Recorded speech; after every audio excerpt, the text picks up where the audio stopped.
munyemerere kuri uyu munsi tubashe kuba twareba gereza mbi kurusha izindi ku isi yose. Iyi gereza ni gereza ya mbere haba ku mugabane w'Uburayi, haba ku mugabane wa Amerika, haba no ku isi yose muri rusange. Niyo gereza muri aka kanya ifatwa nkaho ari gereza idasanzwe kurusha izindi zabaye mu mateka y'isi.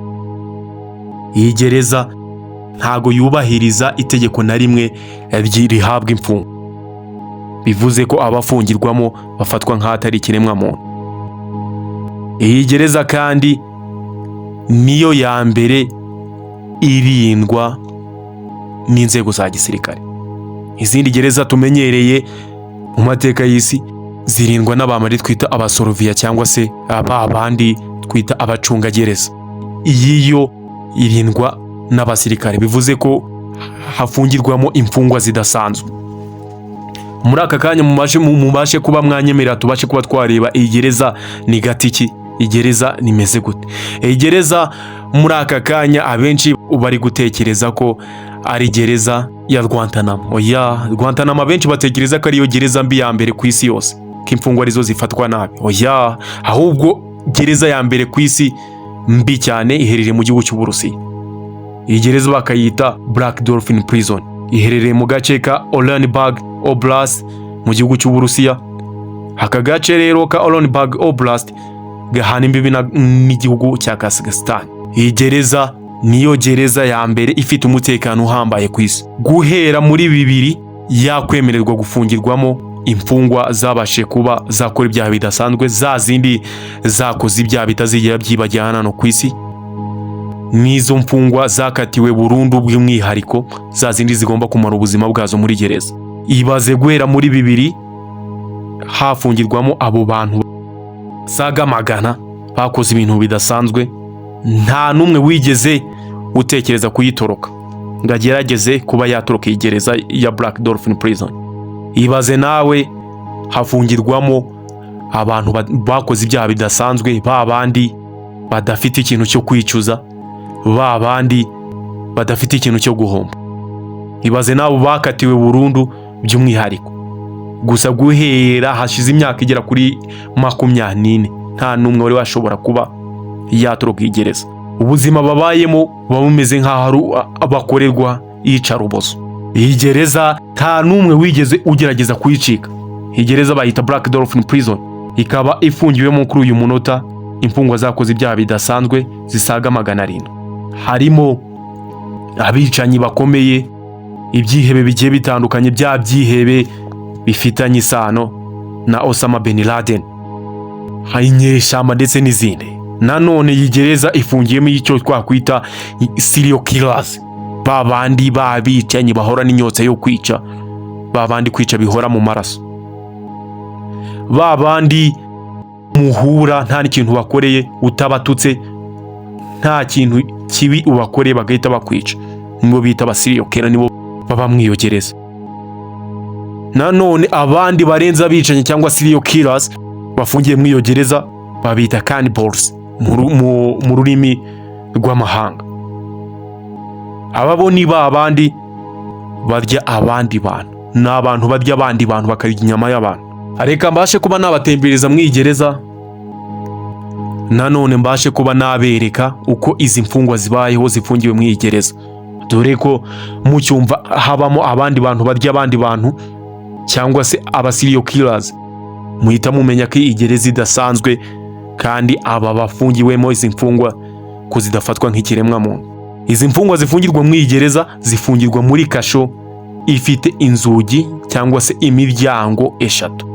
Buri munsi buri uko bukeye izi mfungwa zihabwa iminota igera kuri 90, bivuze n'isaha n'iminota 30 yo gukora imyitozo ngororamubiri cyangwa se sport. Mw'icyo gihe kingana n'isaha n'iminota 30 nibwo abasoroviye, nimvuga abasoroviye wumva abasirikare, ntabwo ari abasoroviye basanzwe niko navuga, mw'iyo minota igera ku 150, mw'iyo minota igera kuri 90 ingana n'isaha n'iminota 30, izo mfungwa zimara zikora sport, nibwo abasoroviya bagenda bazenguruka buri nguni ya gereza ndetse bakajya muri buri seri cyangwa se buri kashu ya buri mfungwa bashakamo ibiyobyabwenge n'ibindi bintu bidasanzwe. Bashaka umunsi ku munsi buri mu gitondo bagaterira matera hirya no hino n'ibindi. Mbaye ikaze muri iki kiganiro mugiye kukigezwaho nanjye Maniga Pain. Nizere ko aho uherereye hose mumeze neza. Turagusaba ukanda like, ukaduha subscribe, ugasharinga iyi video kujya tujye tubana 5 kuri 5. No muri comment harafunguye ngo twandikire ubutumwa bugufi tubashe kugusubiza. Reka twikomereze tubashe kuba twareba ibyinshi mu Gereza, turebe izi mfungwa muri rusange zibaye hute. None aho iyi gereza ya Black Dolphin prison ibera, imfungwa zifungiye mu Gereza zimara amasaha 28 ku yandi zicunzwe batazikuraho amaso.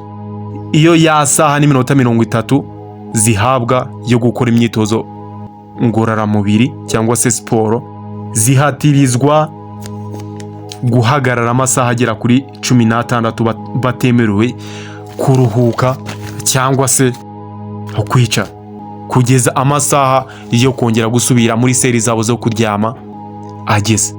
Iyo abayobozi bashinzwe iyo gereza baramutse batanze itegeko, bahaye imfungwa itegeko ryo gukora ikintu runaka, igisubizo bemerewe gusubiza ni ukuvuga yego sa, ntago bemerewe guhakana cyangwa se gutanga ikindi gitekerezo.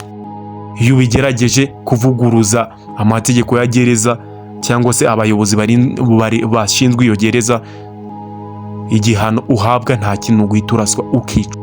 Iyi gereza ni yombi cyane kurusha Rwanda. Buri minota 15 abasirikare bashinzwe kurinda iyo gereza bazenguruka buri nguni ya Dolphin prison, bari kureba ko nta mfungwa n'imwe yagerageje gukwepa amategeko cyangwa se kwangiriza amategeko.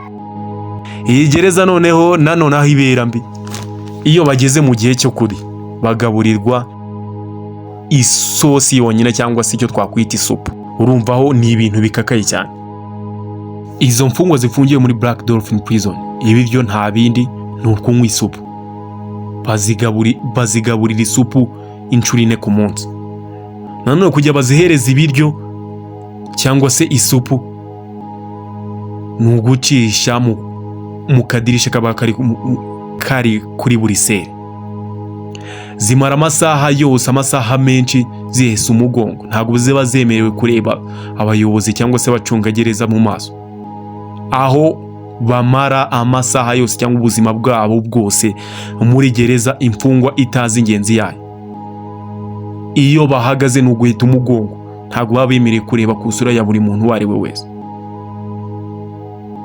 Iyi gereza ni gereza irenze kurusha izindi mu mateka y'isi. Ese iyi gereza wowe urayumva ute?